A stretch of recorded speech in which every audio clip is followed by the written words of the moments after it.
అమ్మాయి నాకు ఇష్టమైన లడ్డూలు జిలేబీలు కొన్ని ఇక్కడ తినేసి కొన్ని ఇంటి పట్టుకుపోదాం. అలాగే. అబ్బా స్టేటస్ స్టేటస్ తిండిలో కూడా స్టేటస్ ఏమిట్రా అబ్బాయి?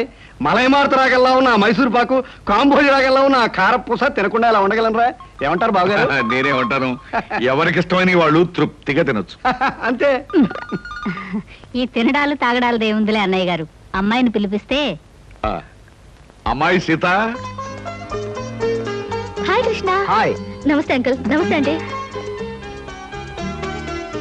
మహాలక్ష్మిలా ఉన్నావమ్మా. మోడర్న్ లేడీ సొసైటీలో ఉన్న మీరు కూడా ఓల్డ్ టైప్ లో కామెంట్ చేస్తున్నారే మహాలక్ష్మిలా అంటూ. కృష్ణ, అమ్మాయి అనేది ఏమిట్రా? ఏమీ లేదమ్మా, నువ్వు మహాలక్ష్మి అని అన్నందుకు అదో టైప్ గా ఆనందిస్తుందన్నమాట. అవునమ్మా, మీ అంత స్టేటస్ మనిషి మా అమ్మాయిని అలా పొగుడుతుంటే నాకే ఎంతో ఆనందంగా ఉందమ్మా. అంకుల్, మీరు మ్యూజిక్ లో పెద్ద స్కాలర్ అట. కాలంటే ఏమిట్రా? విద్వాంసుడు. అవునమ్మా, నేను అదే. మీ సంగీతం వినాలే. నువ్వు వినాలని అనాలే కానీ ఎందుకు పాడనమ్మా? ఇదిగో ఈ స్వీట్ తినే గానీ. లేదమ్మా, ఇప్పుడే అందుకుంటాను. అస్తపది. ఎందుకు ఇప్పుడు అందరినీ అష్ట కష్టాలు పెట్టానుక? అదేంటి మీ డాడీ మ్యూజిక్ ని అలా కామెంట్ చేస్తున్నారు? అబే అది కాదు సీత, వాడికేమో వెస్టర్న్ మ్యూజిక్ అంటే ఇష్టం, మా నాన్నగారు ఈస్టర్న్ మ్యూజిక్ లో ఫేమస్ కదా. అవునవును, పెద్ద అయింది ఓ దిక్కు సంగీతం అయితే ఇతన్ని దిక్కుమాలిన సంగీతం అన్నమాట. Correct correct. థ్యాంక్ గాడ్, మీలాంటి గ్రేట్ పీపుల్ ఇంటి కోడలు అయ్యే అదృష్టం కలగడం నిజంగా నా అదృష్టం అని చెప్పాలి. అన్నయ్య గారు, అమ్మాయి మాకు అన్ని విధాలా నచ్చింది. ఇక ఆలస్యం చేయకుండా పెళ్లి జరిపించేస్తే కోడల్ని మా ఇంటికి తీసుకెళ్లొచ్చు. ఆహా, పెళ్లి జరిపించడం బావగారికి క్షణాల మీద పని. ఆ రోజు ఆకాశవంత పందిరి వేయించి ఊళ్ళో ఉన్న అతిథులందరినీ ఆహ్వానించి ఘనంగా మరీ పెళ్లి జరిపిస్తారు. మా వాడు జరుపు చేసినట్టు. కాకపోతే ఆ రోజు బాలమురళీకృష్ణది, నాది, ఓ ఎంఎస్ సుబ్బలక్ష్మిది కచేరీ పెట్టించారంటే వచ్చిన అతిథుల చెవుల తుప్పులు వదిలిపోయేటట్టుగా ఘనంగా కచేరీ పెట్టి. ఇదెక్కడ గొడవ అండి? పెళ్లికి 10 మందిని పిలిస్తే మనం చెప్పిన అబద్ధాలన్నీ తెలిసిపోయి పెళ్లి పీటల మీద మీ అమ్మాయి నన్ను కొట్టి మిమ్మల్ని తిట్టగలదు. నువ్వేం భయపడకయ్యా, నేనున్నానుగా. బావగారు, మా వాడు ఏమంటాడు బావగారు? చూడండి శంకర్ గారు, మీతో ఒక విషయం చెప్పాలి. నాకు కూడా ఈ పెళ్లి భారీ ఎత్తున జరిపించి మీ మ్యూజిక్ ప్రోగ్రామే పెట్టాలని ఉందనుకోండి. కాకపోతే మా ఆవిడ కళ్ళు మూసే ముందు అమ్మాయి పెళ్లి ఈ ఊళ్ళో కాదు తిరుపతిలో జరిపించండి అని మాట తీసుకుపోయింది. దాందే ఉంది బావగారు, ఏకంగా ఈ ఊళ్ళో ఉన్న వాళ్ళందరినీ ఓ 100 బస్సులో తిరుపతి తీసుకుపోయి అక్కడే బ్రహ్మోత్సవాలంత ఘనంగా పెళ్లి జరిపించేద్దాం. నేను కచేరీ కూడా చేసేస్తాను. అలాగే జరుపుతురు గాని, కాకపోతే మా వంశానికి చిన్న శాపం లాంటిది ఉంది. ఆడపిల్ల పెళ్లికి ఎవరిని పిలవకుండా క్లుప్తంగాను గుంభనంగాను జరిపించాలి. అలా జరగకపోతే పెళ్లైన 3వ రోజున పిల్ల తాలూకు మామగారు గుండాగిపోయి కన్ను మూసేయడం ఆనవాయితీగా వస్తుంది. అమ్ము, ఈ పెళ్లి నేను పోతానా? మరి ఆ శుభం నా నోటితోనే అనకూడదు కదా. అవునవును, అనకూడదు కదా. అయ్యో అయ్యో, అలాంటి మాట వినటమే అశుభం అండి. అలాంటి ఆచారమే ఉంటే పెళ్లి మీ ఇష్టం వచ్చినట్టే జరిపించండి. అమ్మా, అర్థం లేకుండా మాట్లాడుకో. నాన్న, ఓ పని చేద్దాం. ఈ ఆచారాలన్నీ ఎంతవరకు నిజం ఒకసారి టెస్ట్ చేసి చూద్దాం. నువ్వు పోయావనుకో నమ్ముదాం, లేదంటే మానేద్దాం, అంతే. లేదంటే ఏమిటో నిత్యదరిద్రుడా, నా చావుతో ఆచారాలు మీరు టెస్ట్ చేస్తారా? తోడు రాగం పడి ప్రాణాలు తోడేయగలం. బావగారు, అమ్మాయి మామగారి విషయంలో ఇలాంటి ప్రమాదాలు ఏమైనా ఉంటే చడి చప్పుడు లేకుండా ఏ చీకటి గదిలోనో అటక మీద పెళ్లి జరిపించేద్దామండి. మరీ అంత అక్కర్లేదండి. మన 1/2 మంది తిరుపతి వెళ్ళి ఆ శుభకార్యం పూర్తి చేసుకుంటే సరిపోతుంది. అలా అన్నారు, బాగుంది. వస్తాం, నమస్కారం అండి.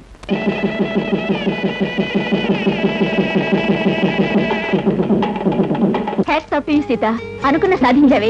మమ్మల్ని పెళ్లికి పిలవలేదని మాత్రం కోపంగా ఉంది. సారీ ఫ్రెండ్స్, ఆయన రోజుకు 2-3 దేశాలు తిరిగే మనిషి. హఠాత్తుగా కొద్దిగా టైం దొరికితే వెంటనే పెళ్లి జరిగిపోవాలన్నారు. దాంతో హడావిడిగా జరిగిపోయింది. ఏది ఏమైతేనే నువ్వు అనుకున్న సాధించావే. That is Sita. స్వయంవరం పెట్టాను, కోటీశ్వరుడి చేత తాళి కట్టించుకున్నాను, ది గ్రేట్ అనిపించుకున్నాను. ఇలాంటి అందం, ఆస్తి, అంతస్తు, ఇన్ని క్వాలిఫికేషన్స్ ఉన్న అబ్బాయి దొరకడం నిజంగా నీ అదృష్టం. You are very very lucky. Bill తీసుకోండి. హలో వదినా. హలో బాబ్జీ, ఏటిలోచా? ఏం లేదు వదినా, రేపు మా boss Chiranjeevi 100th film release. Function grand గా ఉండాలని చాక్లెట్ కొనడానికి వచ్చాను. ఈయన బాబ్జీ అని మా వారి బ్రదర్.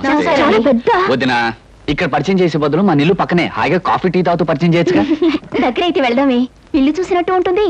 ఆ టయానికి మీ ఆయన వస్తే మీ ఆయన చూసినట్టు ఉంటుంది. అలాగే బాబ్జీ, మన కార్లో వెళదాం ప్లీజ్. అన్ని తీసుకున్నారా?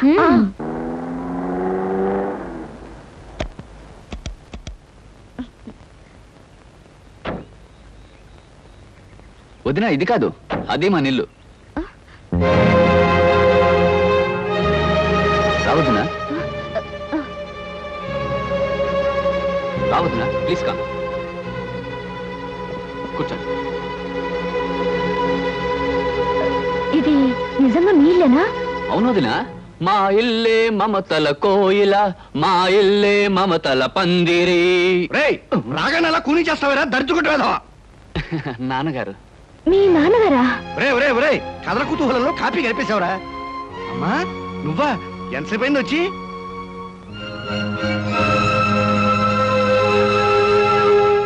వీడు కథల కుతూహలం కూడా తెలియని అజ్ఞానమ్మా. నాన్న, కథల కుతూహలం చెండ ప్రచండం అని రాగాల పేర్లు చెప్పడం తప్ప అసలు నీకు పాఠం ఏం తెలుసు? బాత్రూమ్ లో మూలగడం తప్ప. అదేంటి, మీ నాన్నగారు విదేశాల్లో ప్రోగ్రాంలు ఇచ్చే సింగర్ కదా? సింగర్నే మరి. ఎక్కడ విదేశాల్లోనా?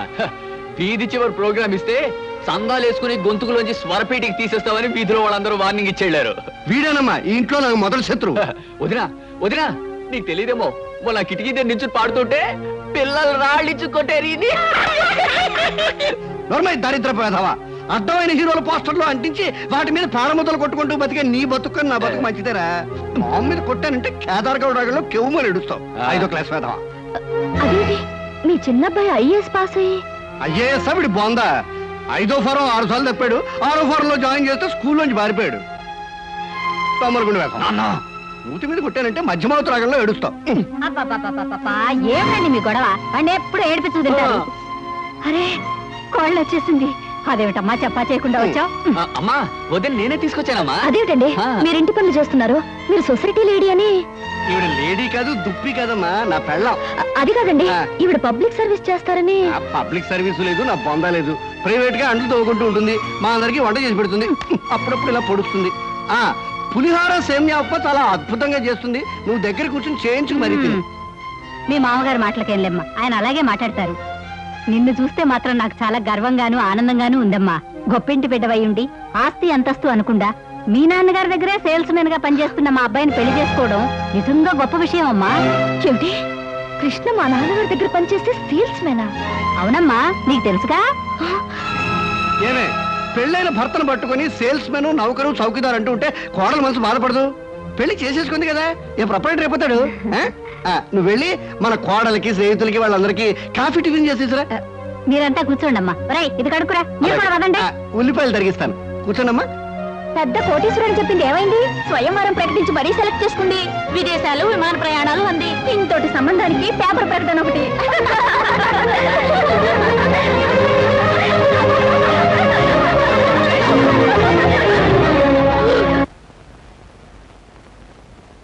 మావయ్య, సీతకి నిజం ఎలా చెప్పాలో తెలియడం లేదు, కానీ చెప్పక తప్పని పరిస్థితి వచ్చేసింది. వరిగాకయ్యా, నువ్వెవరవో తెలిసినా ఎంత కోపం వచ్చినా మెళ్ళో తాళిబట్టు విలువ తెలిసిన ఆడపిల్ల గనక తప్పనిసరిగా ఒప్పుకుంటుంది. అమ్మా సీత, ఎక్కడి చూస్తున్నావమ్మా? ఇప్పుడే అల్లుడు గారు నేను నీ గురించే తలుచుకుంటున్నాం. నేను కూడా మీ అల్లుడు గారి గురించే తలుచుకుంటూ వచ్చాను. బై బై, మీ హనీమూన్ ప్రయాణానికి కావాల్సిన కొనుక్కున్నావా? నాకు కావాల్సింది కొనుక్కుందామంటే నాకు అది దొరకటం లేదు డాడీ.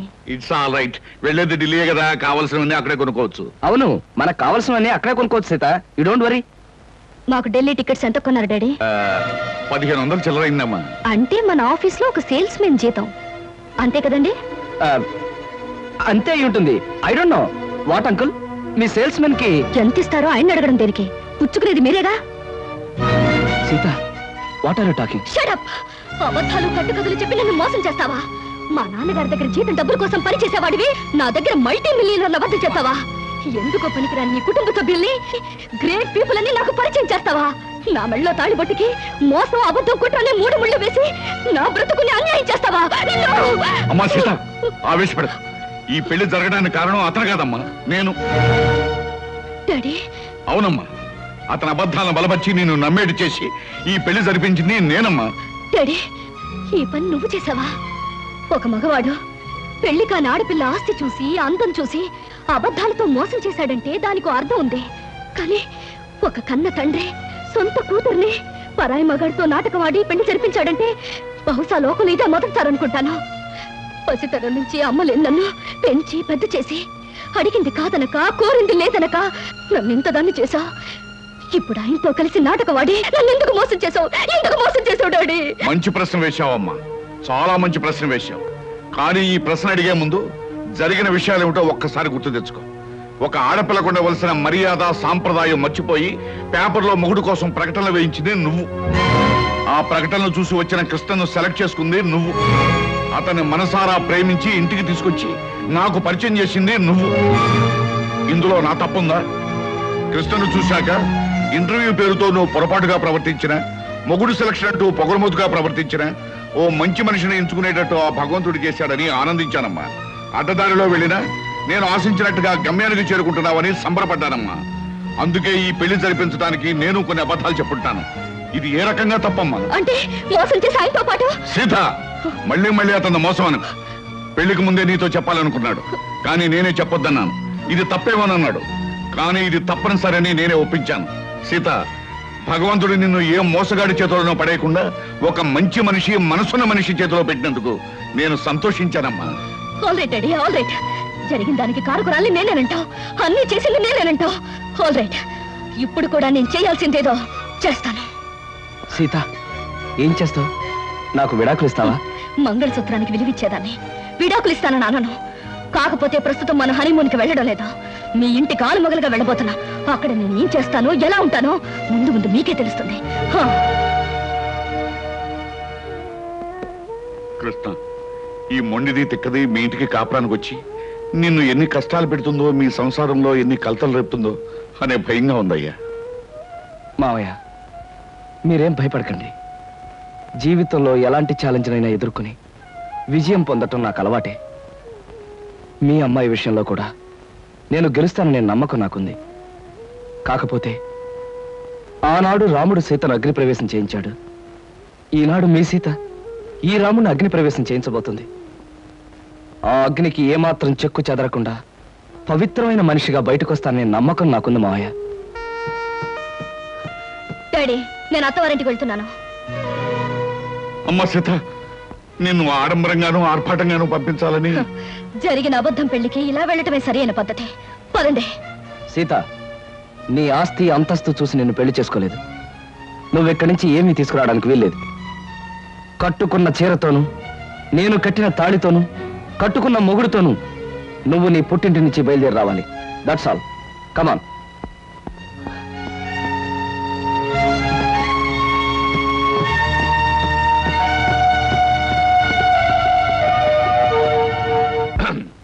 మా బాస్ చిరంజీవి ఇలాగే ఒక సినిమాలో ఫస్ట్ నైట్. అప్పుడు ఆపుతావా నీ గోలా? నేను వెళ్ళా? వెళ్ళు. 1 minute. Okay, thank you. వెళ్ళు.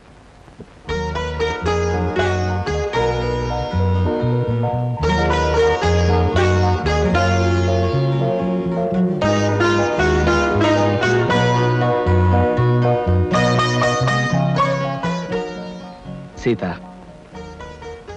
మగాడికైనా ఆడదానికైనా జీవితంలో ఈ తొలి రాత్రి అనేది ఓ మరపురాని మధురమైన అనుభవం అంటారు. ఈ అనుభవంతో మనుషుల్లో ఆత్మీయతలు పెరుగుతాయి, ఒకరినొకరు పూర్తిగా అర్థం చేసుకోవడం జరుగుతుంది. సీత, నేను నీకు ఎన్నో అబద్ధాలు చెప్పుండొచ్చు, కానీ ఒక్కటి మాత్రం నిజం.